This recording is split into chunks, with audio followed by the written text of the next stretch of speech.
Okay, so getting straight into this is going to be a full in-depth beginner's guide, because there's beginner's guides out there, but they're not really showing you guys the things you need to know. Obviously, we all know how to progress in this game. You just do the mainline story quests and you will get max level eventually.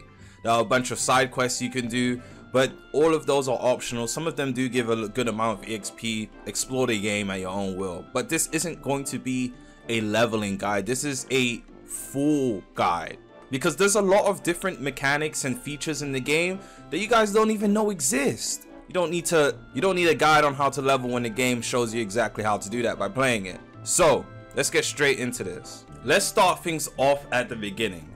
Now, a lot of people don't know that you can press M to open this stuff up. This is where you find the store, clan, factions, skills, attributes, etc, which I don't really know why you don't know that, because this is literally how you progress through the game, putting points in this. But press M to open that up. Another important things people skip out on is how to actually obtain sigils. I keep getting questions on Ags, how do you obtain sigils? So this is the main town. You guys know this place. We're gonna come right through. We're gonna come right through, and then we're going to go over here. You'll see that argon guy glowing. You're gonna come to this place right here. Now this place is the grocery store. You can buy a lot of things here, and this is where you get sigils. Sigils are drops from mobs, but this is the easiest way to get sigils. You can get every type of sigil here: celestial, mystic, enigmic, unusual, and basic. And here you can buy small and bigger, greater health potions, which are actually quite important if you are not a tank. I'm not gonna lie, health potions are definitely needed. So this is the grocery store, and if you're in the grocery store, if you click the sell option, you can also sell things that are in your inventory. So just put that up, you can sell it, you can see how much it's gonna give you. If you stack it up with something else like stone or whatever the case may be, you can sell it. Boom. That is basically how you obtain sigils. And obviously, if you don't know, sigils are important for things like crafting. So if you go to your forged list or go to the craft station that is at the start of the game, everyone should know where that is. Obviously here you're going to see different armors, blah blah blah, crafting, weapons, daggers, bows, tools. A lot of people skip over this, but having stronger tools is important because it helps you mine and gather things faster. You're gonna need materials to craft these things, and obviously sigils are part of these materials. And if you pay attention, it kind of shows you where everything is. As you can see here, palm wood, it says it's a harvest, #harvest, which means you need to go out in the world and actually chop down trees in order to gain this material. Moonstone is a harvesting stone, and I'm not gonna lie to you, I do know where some of these things are, but it's a thing where you need to actually explore the game, chop down trees, collect different resources, and just kind of find out where things are. It's not easy, but sometimes it is harder to find different sorts of, like maple wood. There's only specific areas in the game that have maple trees, which is why it's a bit upsetting when you open the map you can't put down stuff like these keys without spending Robux, because these are actually quite important. So this being locked behind, and this is an essential gameplay feature, being able to put keys down. It's pretty unfortunate that you can't put these pinpoints down without paying. Now let's go over races and traits. Now everybody keeps asking what is the best race, and to that my answer to you is there is no best race. What type of build do you want to go? Now as you can see here, this race here, the Umbrella, whatever you want to pronounce it, has a certain type of stats, base stats it has, like you spawn in with. Same with this clan, different base stats. Same with this race, different base stats. Same with this race, different base stats.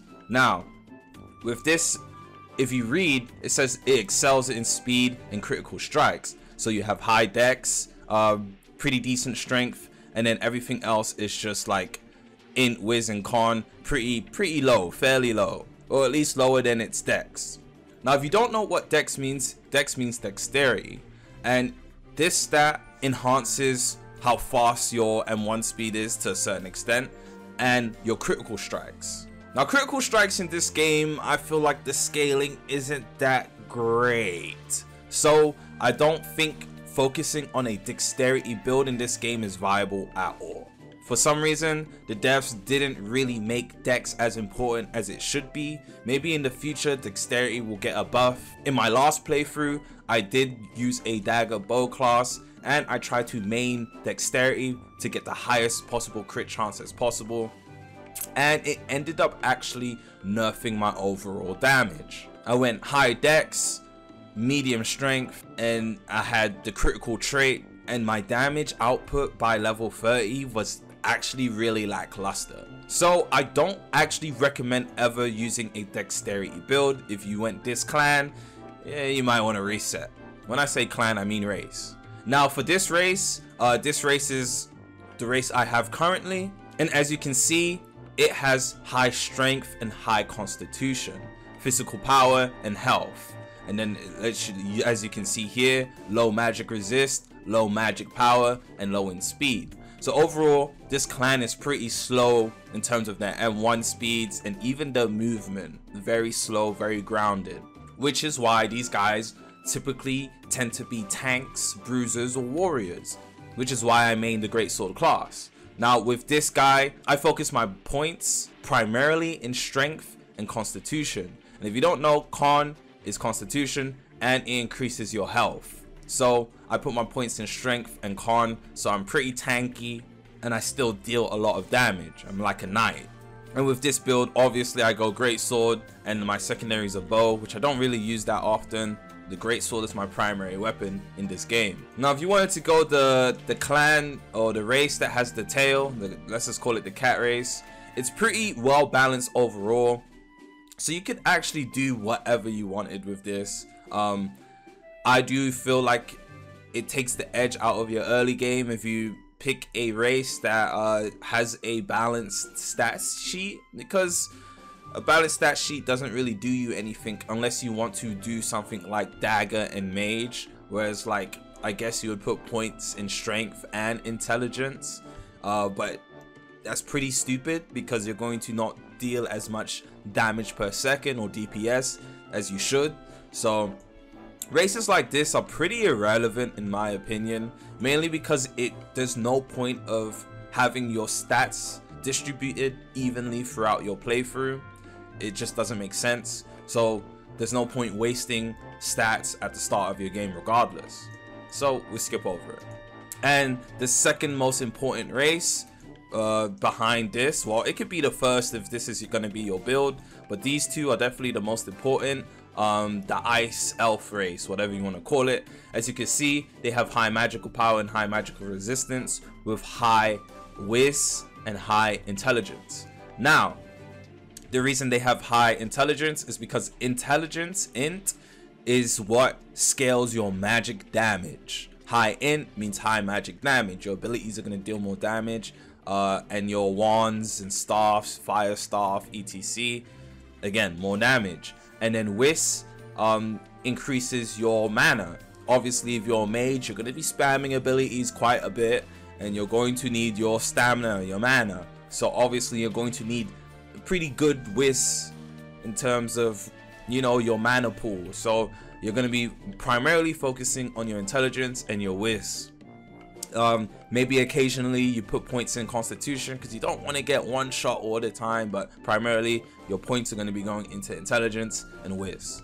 There you go. So the two most important races in the game right now, until they buff this guy, is this guy, I'm not pronouncing it, and this guy.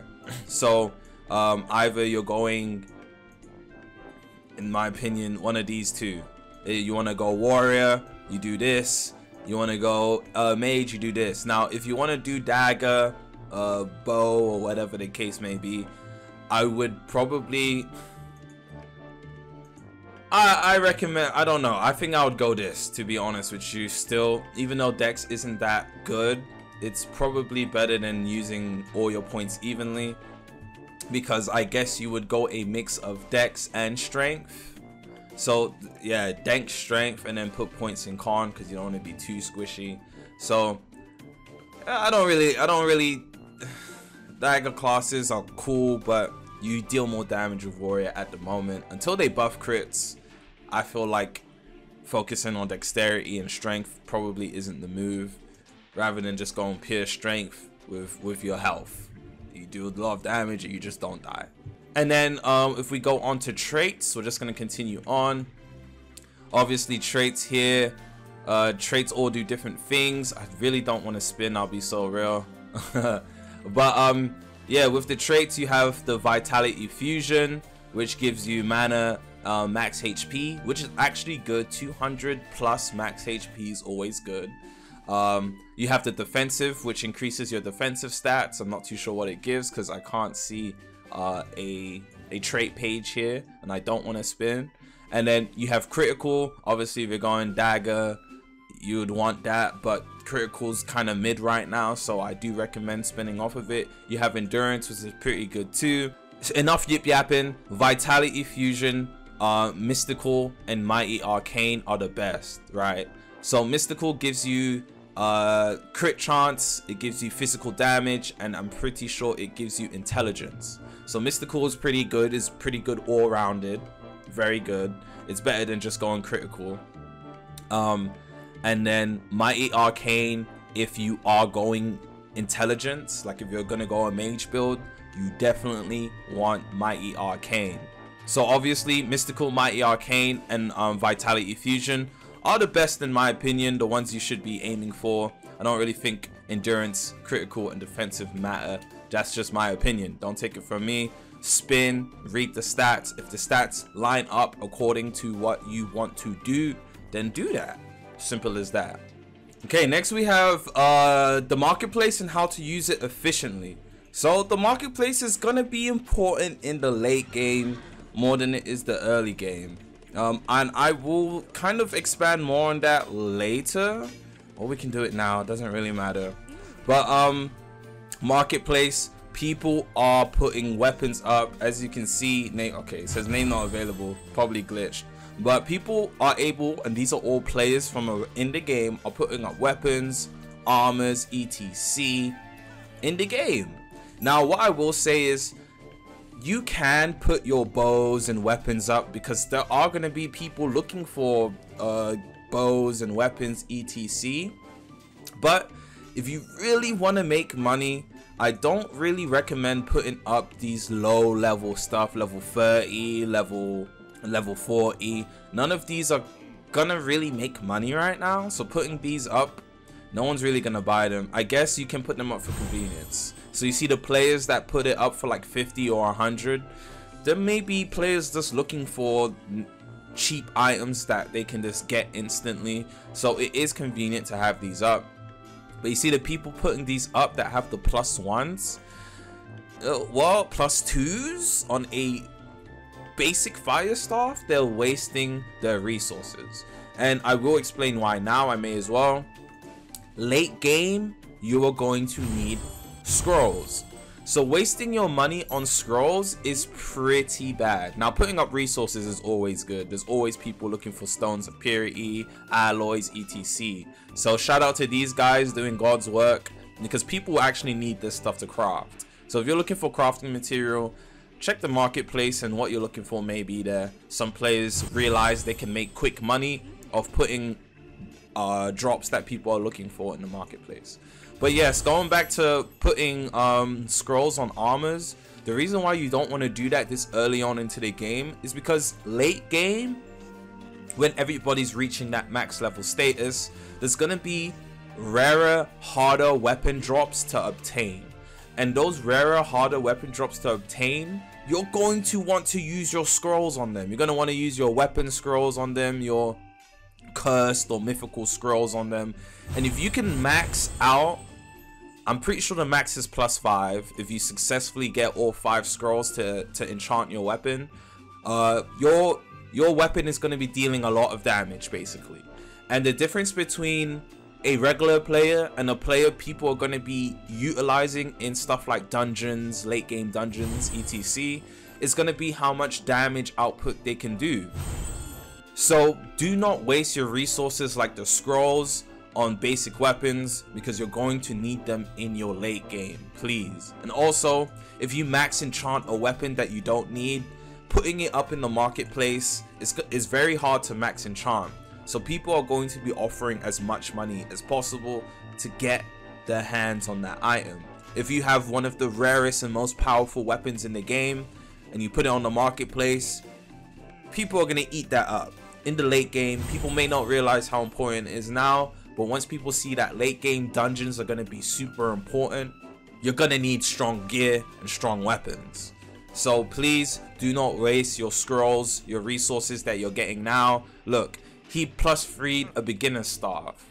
What a waste of scrolls. Don't be like this guy. Please don't be like it. But yes, put in items, scrolls, consumables, resources on the marketplace is definitely the best way to make money. Look, this guy sold out instantly. I don't know how people were paying 60 for that, but you see what I'm saying? If you want to make quick money, get viable resources that people always complain and need, and go put it up in the marketplace. Look at you, every time you hear it, people are buying things. So marketplace, if you want to make money, go farm up those resources that people are keep complaining they can't find and put them in the marketplace. You will make a bunch of money for free, essentially. Another thing people always say they need is help finding the 2 lost children. So if you come to Florian Village, you've spoken to this guy, of course you have, and he tells you to find the 2 kids, blah blah blah.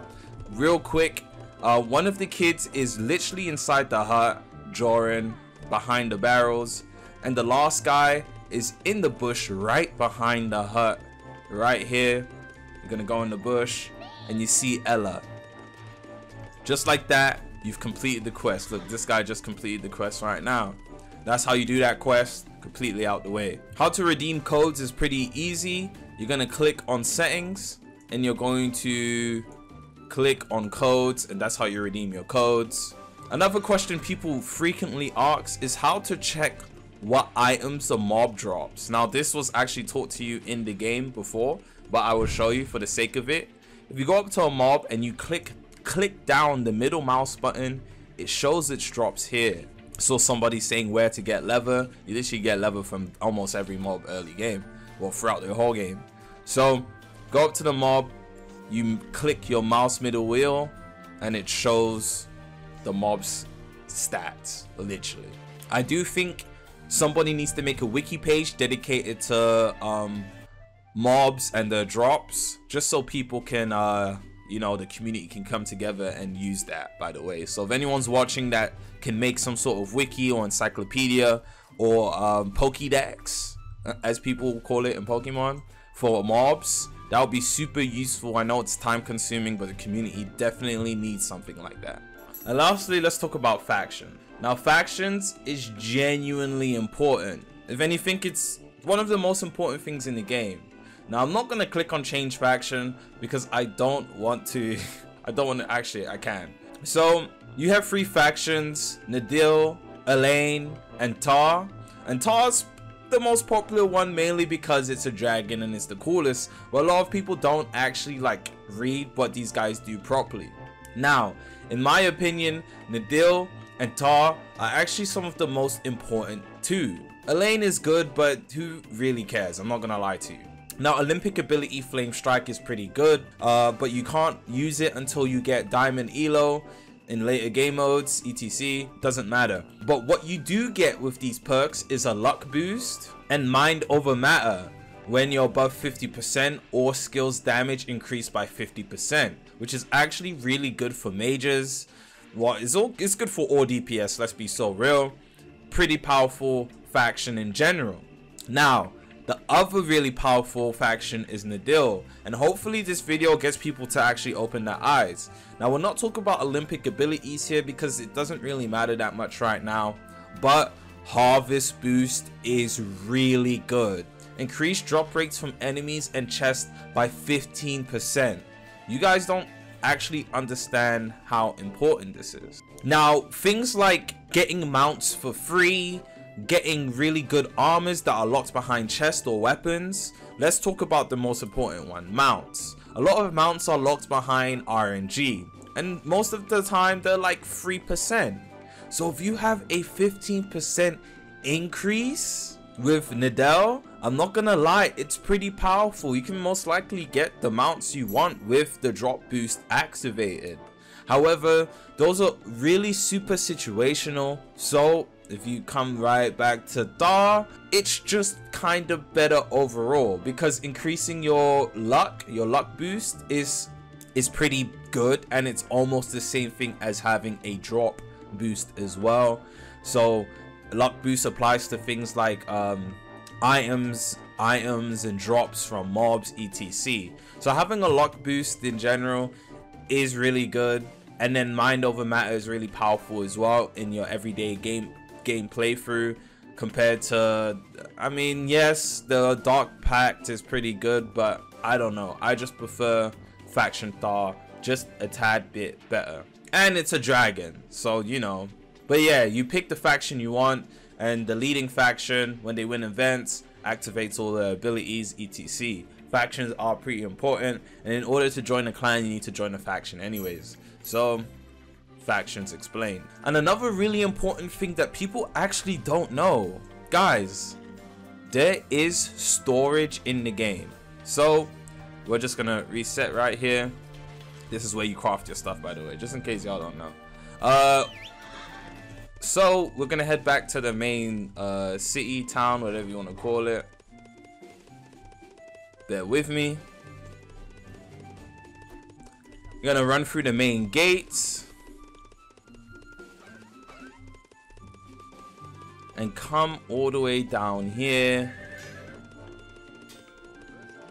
and Robert allows you to actually store some items. Now you can buy slots with in-game currency, 2.4k, pretty expensive. That's my second slot. And obviously when you open your inventory, you can also buy slots for in-game currency as well, so you don't have to spend Robux. Just throwing that one out there. And yeah, that's pretty much it for my guide. Obviously this didn't show you how to level. You don't really need me to show you how to level, because the game does that for you. Just literally do quest, do the mainline quest, you'll level up. And I love and appreciate y'all. If this was helpful to you in any way, shape or form, hit that like button, hit the subscribe button, and I'm gonna see you in the next one. Peace.